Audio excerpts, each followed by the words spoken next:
नमस्कार. जे 3 दोष आपल्या शरीरामध्ये असतात, वात, पित्त आणि कफ, त्याच्यामध्ये सगळ्यात जास्त महत्त्व वात दोषाला दिले गेले. ज्यावेळेला कुठलीही एखादी गोष्ट किंवा कुठलाही एखादा आजार आपल्याला सारखा आणि वारंवार त्रास देतो, त्यावेळेला आपण अगदी सहजपणे वात आणलाय असं म्हणतो आणि ह्यावरूनच आपल्याला कुठल्याही त्रासामागे वाताची भूमिका किती महत्त्वाची असू शकते हे लक्षात येतं. अगदी आयुर्वेदिक ग्रंथांच्या मध्ये ज्या वेळेला कुठल्या दोषामुळे किती आजार निर्माण होतात ह्याची एक लिस्ट दिली गेली, त्यावेळेला कफामुळे 20, पित्तामुळे 40 आणि वातामुळे तब्बल 80 आजार होऊ शकतात असं सांगितलंय. त्यातही पुढे असं सांगितलंय की वातामुळे जे आजार होत असतात ते बरे करायला थोडे कठीण असतात आणि जर आपण अगदी चांगले उपचार घेतले तरच त्याच्यावरती आपल्याला विजय प्राप्त करता येऊ शकतो. आणि यावरूनच आपल्याला लक्षात येईल की आजारांच्या निर्मितीमध्ये वाताची खूप महत्त्वाची भूमिका असते. आणि त्यामुळे जर तुम्हाला वाटत असेल की तुमच्या शरीरामधला सुद्धा वातदोष नेहमी नियंत्रणात राहावा आणि जर आत्ताच तुमची वात प्रकृती असेल किंवा आत्ताच जर तुम्हाला वाताचे काही विकार असतील तर ते सुद्धा लवकरात लवकर कमी यावे, तर ह्याच्यासाठी काही सहज सोप्या गोष्टी ज्या तुम्ही अगदी आरामात करू शकताय त्या गोष्टी आपल्याला ह्या व्हिडिओमध्ये बघायच्या. आयुर्वेदामध्ये ज्या वेळेला दोषांच्या वरती उपचार करायची वेळ येते तेव्हा सगळ्यात पहिल्यांदा वातावरती उपचार करा असं सांगितलंय. आणि ते सांगताना सुद्धा वातासाठी कोणकोणते उपाय तुम्ही करू शकता ह्याची लिस्ट दिलेली आहे. आणि त्या लिस्टमध्ये सगळ्यात पहिल्यांदा म्हणजे अगदी टॉप ऑफ द लिस्ट आपल्याला स्नेह म्हणजेच तेलाचं वर्णन केलेलं आढळतं. आता ह्याचाच अर्थ तेलाशिवाय आपल्याला वात दोषावरती उपचार करता येत नाहीत.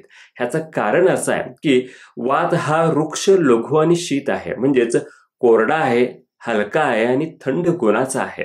आणि तेल नेमकं ह्याच्या उलट आहे, म्हणजेच तेल स्निग्ध आहे, गुरु म्हणजेच पचायला जड आहे आणि उष्ण गुणधर्माचा आहे. आणि त्यामुळं जर तुम्हाला वातावरती उपचार करायचे असतील तर विविध अंगाने तुम्ही तेलाचा वापर करून वाताला जिंकू शकताय. वातासाठी तेलाचा वापर आपण सगळ्यात चांगल्या पद्धतीने करून घेऊ शकतो अभ्यंगाच्या स्वरूपात. अभ्यंग म्हणजेच शरीराला तेलाचा हलका मसाज करणं. आता ह्यामध्ये वात तर कमी होतोच, त्याच्याबरोबरच त्वचेचा कोरडेपणा कमी होऊन त्याला स्निग्धता येणं, स्नायूंची ताकद वाढवून शरीराला पुष्टी येणं आणि जर झोप बिघडली असेल तर चांगली झोप लागायला सुद्धा ह्यामुळे मदत होते. आता हे तेल किती दिवस लावायचं, तर ग्रंथांच्या मध्ये अभ्यंगम आचरित नित्यम म्हणजेच तुम्ही रोजच अंगाला तेल लावलं पाहिजे असं सांगितलंय. पण आजच्या दिवसांच्या मध्ये हे कसं शक्य आहे असं तुम्हालाही वाटू शकतं. पण ह्याच्यामध्ये अर्धा तास, तासभर तेलाचा मसाज करणं अपेक्षित नसून निदान 5 ते 10 मिनिटं तुम्ही आंघोळीच्या अगोदर अर्धा तास तेल लावायला पाहिजे. आता जरी तुम्हाला हे असं सुद्धा 7 दिवस शक्य नसेल तर तुम्ही निदान आठवड्यातून 3-4 दिवस तरी तेल नक्की लावा. त्यातही जर पावसाळ्याचे दिवस असतील, आता पावसाळा म्हणजेच वाताचा ऋतू आहे, ह्याच्यामध्ये तुम्हाला जास्तीत जास्त वेळेला तेल लावणं खूप गरजेचं आहे. आणि जर वयस्कर व्यक्ती असतील तर ते ऑलरेडी वाताकडे झुकलेले असतात, त्यामुळं ह्यांनी सुद्धा जास्तीत जास्त जेवढं जमेल तेवढं तेल अंगाला लावणं हे गरजेचं आहे. आता हे तेल लावत असताना तेल तसंच थंड करून कधीही लावू नका, तेल कोमट करून लावलं पाहिजे. आणि हे कोमट करताना वाटीमध्ये तेल काढलं आणि गॅसवरती सरळ ठेवलं, गॅसच्या आगीवरती ठेवलं असं न करता तुम्ही गरम पाण्यामध्ये जर तेलाची वाटी ठेवली तर त्या पाण्याच्या उष्णतेमुळे तेल गरम होतं आणि मग त्यातले गुणधर्म सुद्धा चांगल्या पद्धतीनं टिकून राहतात. आता हे तेल कुठलं लावायचं, तर तुम्ही प्रत्येक वेळेला तिळाचं तेल वापरायला घेऊ शकताय, कारण तिळाचं तेल हे अभ्यंगासाठी सर्वोत्कृष्ट मानले गेलंय. अगदी तेल हा शब्द सुद्धा तिलोद्भवम तेलम असाच तयार झालाय. पण ह्याच्यामध्ये सुद्धा देशसात्म्य आहेच. उत्तरेकडचे लोक हे मोहरीचं तेल वापरू शकतात, तर दक्षिणेकडे किंवा किनारपट्टीतल्या भागातले लोक सहज उपलब्ध असलेलं नारळ तेल सुद्धा ह्याच्यासाठी वापरू शकतात. पण जर तुम्हाला वाताचे काही विकार असतील तर त्या आजारांच्या गरजेनुसार तुम्ही बला तेल, नारायण तेल, क्षीरबला तेल अशी विविध औषध सिद्ध तेल सुद्धा वापरू शकताय. आता अभ्यंग हे जरी रोज करायला सांगितलं असलं तरी सुद्धा फक्त दिवाळीचं अभ्यंग स्नान सोडून इतर वेळेला आपल्या आरोग्यासाठी आपण कधी अभ्यंग केलंय का हे तुम्हीच आठवून बघा. अभ्यंगाचा उपचार बाहेरून काम करतो आणि त्वचेच्या ठिकाणचा वात कमी करतो, पण वाताचं अस्तित्व फक्त त्वचेमध्येच असतं असं नसून शरीरात जवळपास सगळीकडेच वात असतो आणि इथला वात जर कमी करायचा असेल तर पोटातून तेल जाणं हे गरजेचं आहे.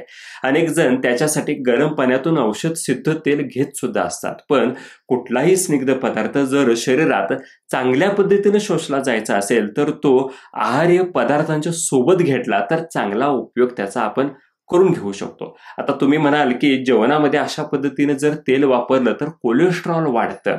पण जे वात प्रकृतीचे लोक आहेत किंवा ज्यांच्यामध्ये मुळातच वाताच्या तक्रारी आहेत ह्यांच्यामध्ये शरीरातली स्निग्धता मुळातच कमी असते आणि त्यामुळं त्यांनी जर अशा पद्धतीनं तेल घेतलं, योग्य प्रमाणात घेतलं तर त्यांच्यामध्ये विपरीत परिणाम होण्याची शक्यता कमी राहते.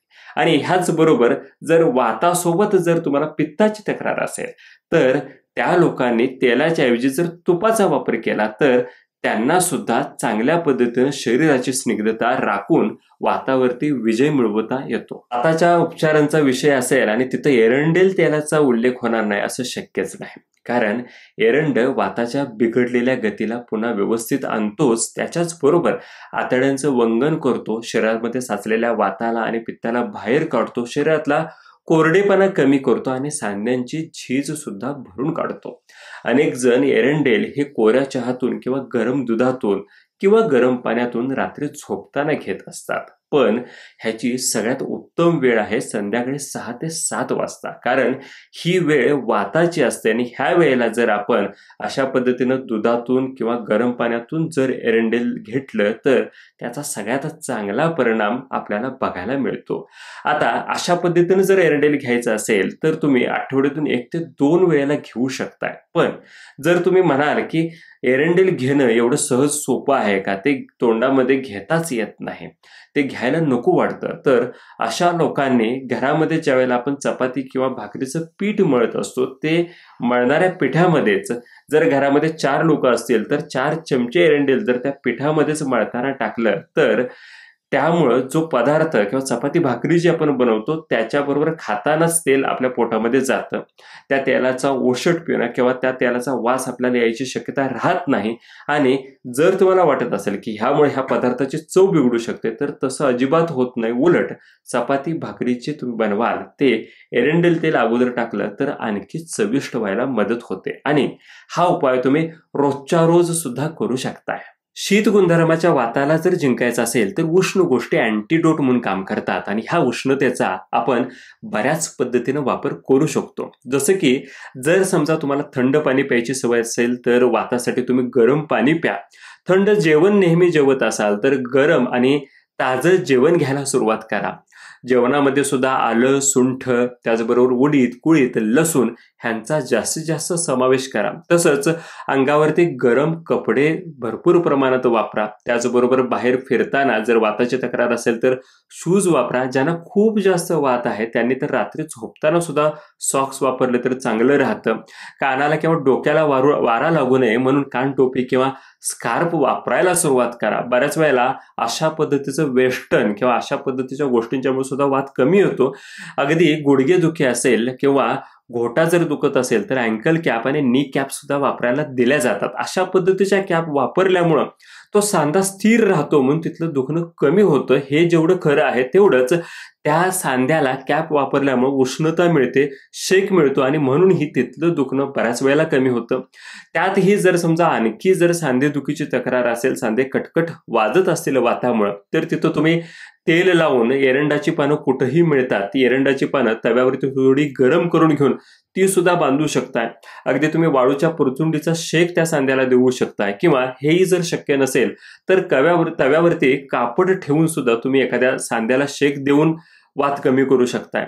जर समजा तुम्हाला वाटत असेल की सगळ्या शरीरातच वात वाढण्याचे लक्षण दिसत आहेत तर तुम्ही थंड पाण्याच्या ऐवजी गरम पाण्याची आंघोळ करा आणि त्याच्यामध्ये सुद्धा मोठं मीठ मूठभर टाका. त्यामुळे सुद्धा चांगला शेक मिळतो. वाताच्या ज्या अनेक तक्रारी होतात त्याच्यामध्ये पोटातील वाताचा सगळ्यात जास्त त्रास होतो. कारण वाताची जी ठिकाण आपल्या शरीरामध्ये सांगितलेली आहेत त्याच्यामध्ये पक्वाशय हे त्याचं सगळ्यात महत्वाचं ठिकाण मानलंय आणि त्यामुळं जर पक्वाशयातला वात वाढला तर सगळ्या शरीरातला वात सुद्धा वाढायला लागतो आणि हा वाढू नये किंवा जर तुम्हाला अशा पद्धतीच्या गॅसेसच्या तक्रारी असतील तर तुम्ही जेवणाच्या सुरुवातीलाच हिंग पावडरमध्ये थोडंसं तूप घालून चाटून खाल्लं आणि मग जेवण केलं तर फायदा होतो. किंवा तुम्ही आलं आणि त्याच्यावरती सेंदव घालून त्याच्यामध्ये लिंबाच्या रसाचे 4 थेंब जर पिळले आणि ते खाऊन मग जेवण केलं तरीही त्याचा फायदा खूप चांगला होतो. आपण जे 6 चवींचं जेवण घेतो त्याच्यामध्ये सुद्धा गोड, खारट आणि आंबट ह्या 3 चवी म्हणजेच स्वीट, सॉल्ट आणि सोअर हे 3 यस आपल्याला वात कमी करायला मदत करतात आणि त्यामुळे तुम्ही ह्या 3 चवींचा समावेश जेवणामध्ये वातासाठी नक्की करायला पाहिजे. त्यात सुद्धा जर तुम्ही गोड गोष्टी घेत असाल तर त्या जेवणाच्या शेवटी न घेता जेवणाची सुरुवात तुम्ही कुठल्याही गोड गोष्टीने करा. अधेमध्ये सेंदव मिठाचा वापर करा. त्याचबरोबर तुम्ही लोणचं, त्याचबरोबर चिंचेचं पाणी ह्याचाही वापर करू शकता आणि जेवणाच्या शेवटी तुम्ही लिंबूचा वापर करा. त्याच्यावरती थोडंसं सेंदव मीठ घातलं तरीही चालेल. ह्यामुळे सुद्धा वात बऱ्याच अंशी कमी होतो. आपल्या सगळ्या मलमूत्र विसर्जनाच्या ज्या क्रिया आहेत त्या वातामुळेच होत असतात आणि वाताचा कालावधी हा सकाळी लवकरचा असतो आणि त्यामुळं जर समजा तुम्ही त्यावेळेस झोपून राहिला, सकाळी लवकर उठला नाही तर ह्या मलमूत्र क्रिया व्यवस्थित होत नाहीत आणि त्यामुळे सुद्धा वात वाढायला लागतो. त्यामुळं वाताची तक्रार जर कमी करायची असेल तर आपल्याला दिनचर्यात बदल करणं गरजेचं आहे, लवकर उठणं गरजेचं आहे. पण हे लवकर उठत असताना झोप कमी करणं अपेक्षित नाही. तुम्ही आदल्या दिवशी रात्री वेळेवर लवकर जर झोपायला सुरुवात केली आणि सकाळी लवकर उठला तर ह्या सगळ्या क्रिया व्यवस्थित होतील आणि वात कमी व्हायला लागेल. त्याचबरोबर जर तुम्ही सकाळी उठल्यानंतर ब्रश केल्यानंतर गंडूश केला, गंडूश म्हणजेच काय, याला ऑइल पुलिंग मेथड असं म्हटलं जातं. ह्याच्यामध्ये तिळाचं कोमट तेल 5 ते 10 मिनिटं आपल्या तोंडामध्ये धरून ठेवायचं. हे तेल धरून ठेवल्यामुळं बऱ्याच वेळेला आपल्या हिरड्या आणि दात ह्यांच्यामध्ये वात वाढल्यामुळे शिवशिव होत असते, दातांचं दुखणं असतं ते कमी होतं आणि मग 5 ते 10 मिनिटांनंतर हे तेल बाहेर टाकून द्यायचं आणि गरम पाण्यानं चूळ भरून तोंड स्वच्छ करायचं. ह्यामुळे वात खूप चांगला कमी व्हायला लागतो. वातासाठी पुढचा उपक्रम सांगितलाय तो म्हणजे शीर श्रवण पादेषु अभ्यंगः. म्हणजेच शीर म्हणजे डोकं, डोक्याला तेल लावणं वाताला खरंच गरजेचं असतं. आजकाल बरेच लोक बऱ्याच वेळेला तर जे तरुण मुलं असतात ते डोक्याला तेल लावत नाहीत, पण त्यांनी डोक्याला आवर्जून तेल लावायला पाहिजे. श्रवण म्हणजेच कानामध्ये सुद्धा आपण रात्री झोपताना कुठलंही तेल 2-2 थेंब कोमट करून सोडलं पाहिजे आणि पाद म्हणजेच पायाच्या तळव्याला रात्री झोपताना आपण तेल लावलं पाहिजे. पायाच्या तळव्याला तेल लावण्यासाठी जर खोबरेल तेल लावलं तर त्याचा खूप चांगला परिणाम आपल्याला बघायला मिळतो किंवा तुम्ही गाईचं तूप सुद्धा पायाच्या तळव्याला लावू शकताय. ह्यासोबतच ओटीपोट हे एक वाताचं स्थान मानलं जातं आणि तिथं सुद्धा तुम्ही कुठलंही तेल कोमट करून लावू शकता किंवा बेंबीमध्ये सुद्धा तेल मिरवलं तरी सुद्धा वात कमी व्हायला लागतो. ह्या सगळ्या गोष्टी आपण वात कमी करणाऱ्या बघतोय, पण जर समजा खूपच जास्त वात वाढलाय तर इथं मात्र आयुर्वेदाने एक ब्रह्मास्त्र आपल्याला दिलंय, बस्ती ह्या पंचकर्मच्या स्वरूपामध्ये. कारण ज्या वेळेला वात खूप जास्त वाढतो त्यावेळेला त्याला कमी करण्यापेक्षा त्याला बाहेर काढून टाकणं, त्याचं शोधन करणं हे गरजेचं असतं आणि तिथं बस्ती हे पंचकर्म आपल्या खरंच उपयोगाला येतं. आपण मगाशीच म्हटलं की पक्वाशय हे वाताचं स्थान सांगितलेलं आहे आणि ह्या पक्वाशयामध्ये गुदमार्गाद्वारे औषधी तेल किंवा औषधी काढे ज्यांच्यामुळे वात कमी होतो अशी जर सोडले तर त्या पक्वाशयातला वाढलेला वात बाहेर निघतो किंवा तिथं जो साचलेला वात आहे तो सुद्धा कमी होतो आणि सगळ्या वाताच्या तक्रारी ज्याच्यामध्ये त्वचा काळवडणे, त्वचा कोरडी पडणे, थकवा येणे, झोप बिघडणे, नैराश्य येणे, पोट साफ न होणे अशा अनेक वाताच्या तक्रारी ह्या बस्तीमुळे कमी येऊ शकतात. पण जसं आपण इतर सगळे उपाय घरगुती उपाय बघितले, तुम्ही सहज सोप्या पद्धतीने कमी करू शकणारे ते उपाय होते, पण बस्ती हा मात्र त्यातला उपाय नाही. बस्ती करण्यासाठी मात्र तुम्हाला योग्य वैद्यकीय मार्गदर्शन हे नक्की घ्यायला पाहिजे. वात कमी करणारे अनेक आयुर्वेदातले उपाय तर आपण बघितलेत, पण ह्या वाताच्या उपायांना आपल्याला योगाची जोड देणं सुद्धा खूप गरजेचं आहे. जसं की सूर्यनमस्कार किंवा सूर्यभेदन, भस्त्रिका ह्यासारखे प्राणायाम वात नक्की कमी करू शकतात. त्यासोबतच अर्धमत्स्येंद्रासन, मंडूकासन, भुजंगासन, धनुरासन, सेतुबंधासन, पवनमुक्तासन ही आसनं सुद्धा वात कमी करतात. पण हा योगाभ्यास आपण एक दोनदा केला म्हणून वात नक्कीच कमी होणार नाही. त्याच्यासाठी आपल्याला नित्य नेमाने योग साधना करणं हे गरजेचं आहे. आणि जर तुम्हाला वाटत असेल की शरीरातल्या वाताबरोबर मनामधला वात खूप वाढलेला आहे, आपलं चित्त जास्त चंचल झालेलं आहे, तर ह्याच्यासाठी तुम्हाला अनुलोम विलोम सारखा प्राणायाम आणि रात्री झोपताना 10 ते 15 मिनिटाचं ध्यान सुद्धा करणं खूप गरजेचं आहे. तर मित्रांनो, हे सगळे होते वात कमी करण्याचे उपाय. आपण ह्या अगोदर वात वाढतो म्हणजे नक्की काय होतं, कोणकोणती लक्षणं दिसतात ह्याच्याबद्दल सुद्धा एक व्हिडिओ बनवलेला आहे. त्याचबरोबर कोणकोणत्या पदार्थाने वात वाढू शकतो आणि कुठल्या कुठल्या पदार्थाने वात कमी होऊ शकतो हे सुद्धा व्हिडिओ आपण बनवलेत. मी ह्या सगळ्या व्हिडिओची लिंक तुम्हाला ह्या व्हिडिओच्या डिस्क्रिप्शनमध्ये देतोय. हे सगळे व्हिडिओ सुद्धा तुम्ही आवर्जून बघून घ्या आणि ह्या उपायांना इतर तुमच्या ओळखीच्या किंवा मित्रमंडळींच्या बरोबर सुद्धा नक्की शेअर करा. आणि चॅनलला तुम्ही अजूनही सबस्क्राईब केलं नसेल तर नक्की सबस्क्राईब करा. ह्या व्हिडिओमध्ये मी इथंच थांबतोय. पुन्हा नवीन व्हिडिओमध्ये भेटूया. धन्यवाद.